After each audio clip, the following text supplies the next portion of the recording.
Oh, good Lord, I made it. I'm in heaven with the angels. Close. You're with me. Oh, the vanity. In San Cristobel, and every bell on the island is ringing to celebrate your coronation. The day that you waited for your whole life. No. That was the day you looked into my eyes and I saw in them the same feelings for me that I had for you. But this is a close second.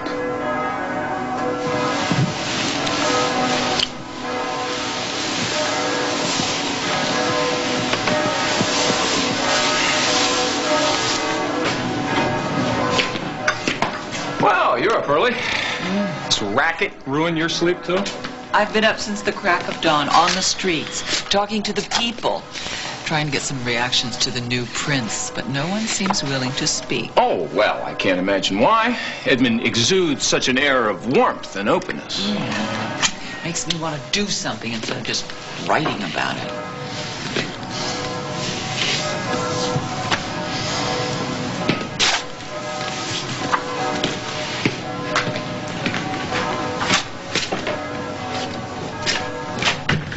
Sorry. This place has ears. You can't say anything around here. Are you serious about wanting to try to get this place back on track? Absolutely. Okay.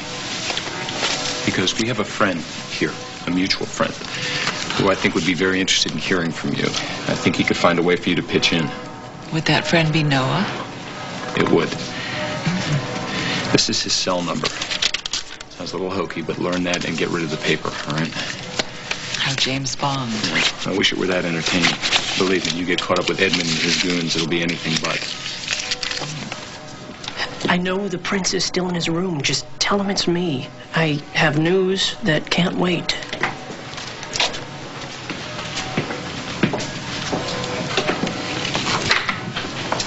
Well, good morning, all. Morning. Obviously, for some people. You have another lame stun up your sleeve, then? My sleeves are only so long, Philip, and I don't think that I could top locking you in the dungeon. You locked him up? Yes, last night with Beth. Subtle, isn't he? Inspired. Yeah, he was hoping that Beth and I would do a little rekindling. Maybe some sparks would fly. Maybe, hell, maybe we'd even reach combustion. It's been known to happen. So what do you think, Dad? Think there were any fireworks? Philip, if you had a couple of quality hours with Beth and no sparks flew, perhaps you're the lame one. But you're just dying to know what happened. Well, I mean, a father should be interested in his son's affairs. Mm-hmm. Well, you know what, Dad? I am so glad that you reminded me that it was quality time and that it was private, because you know you're right, it was. And I don't think it would be gentlemanly of me to share that with you. I think that would be lame. You understand.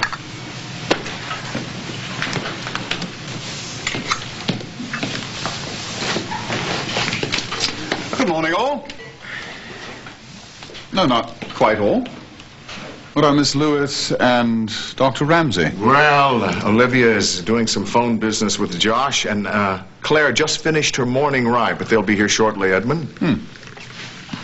I'm sorry, I have to leave. And Mrs. Special Breakfast on this even more special day? I have interviews to do. Well, then, by all means, onward, Miss Reed. Plunge into the crowd with a tape recorder in one hand and a camera in the other.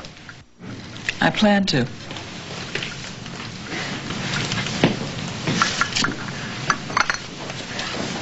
Well, I trust you both slept well? Yeah, until this racket with these bells. Well, yes. My apologies if our centuries-old tradition inconvenienced you.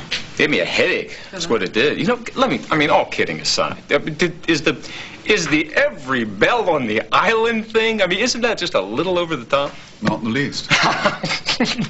Why am I not surprised? Take an aspirin, Philip. Because the bells will ring every hour, on the hour, until the hour of my coronation. By all means, Your Highness. And please, let us not ask for whom the bell tolls, because as they say, we all know, it tolls for thee.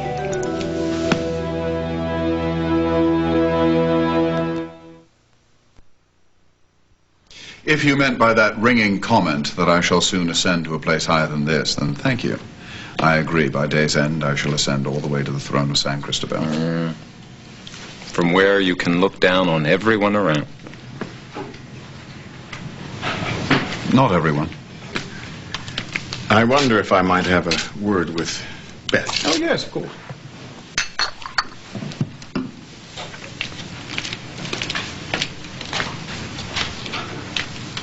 Beth, I hope you're not angry with me.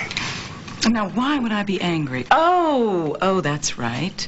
Because you duped me into thinking you actually did want a tour of the palace prison when it was really just a pretense to lock Phillip and me in that cell. Well, I do admit it was a ruse, but I think you understand my reasons. You made yourself very clear.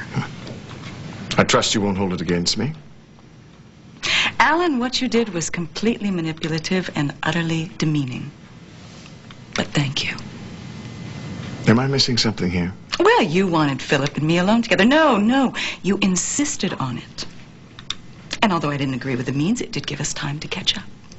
Precisely my thinking. I said some things to Phillip that have been on my mind for weeks, and to Phillip's credit, he was just as open and honest.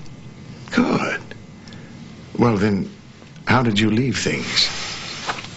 With a new understanding, I hope. Yes?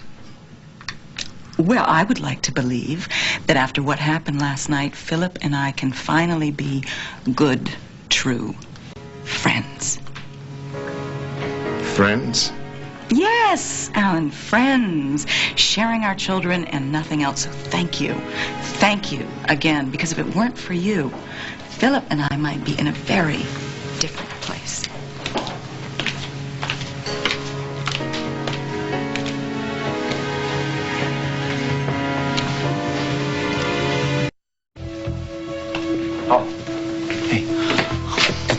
Did you know? Yes, but it almost didn't happen. You were right. The walls have ears. Somebody follow you? 2 of Edmund's armed agents, but Noah took care of him.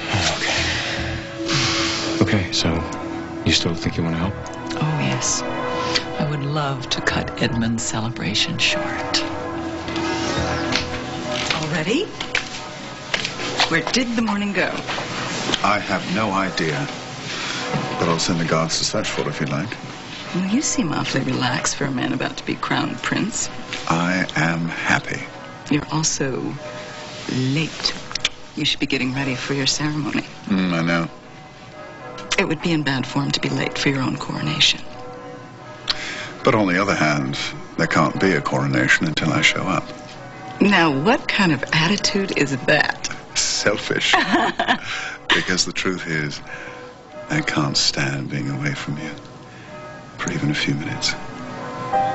Then you won't have to be. We'll go and get ready together.